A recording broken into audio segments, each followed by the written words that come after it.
मागील व्हिडिओमध्ये जो लिव्हिंग रूम तुम्ही पाहिला होता त्याच लिव्हिंग रूमचा हा सेकंड पार्ट आहे. इथे बाल्कनी होती जी एक्सटेंड करून आपण पुढे घेतलेली आहे.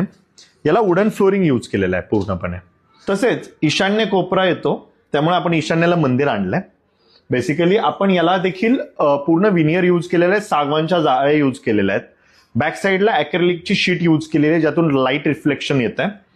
तसेच आपण मंदिराचं पूजा ताट किंवा आरतीचं ताट ठेवण्यासाठी, नैवेद्याचं ताट ठेवण्यासाठी एक ट्रे बनवलेला आहे. याला देखील फ्लुटेड MDF लावून आपण त्याला पेंट केलेला आहे.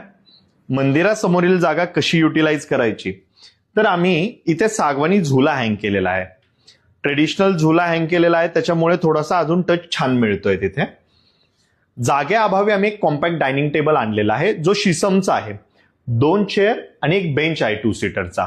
टीव्ही युनिट तुम्ही पाहिलंच असेल. टीव्ही युनिटचा जो पॅनल आहे तोच आम्ही इथे एक्सटेंड केलेला आहे जेणेकरून जी बॅक वॉल आहे ती तुम्हाला जास्त हायलाइट होते. घरामध्ये वास्तुशास्त्रानुसार मोर, हत्ती असावेत म्हणून आपण रिपीटेडली ते यूज केलेले आहेत. Thank you so much.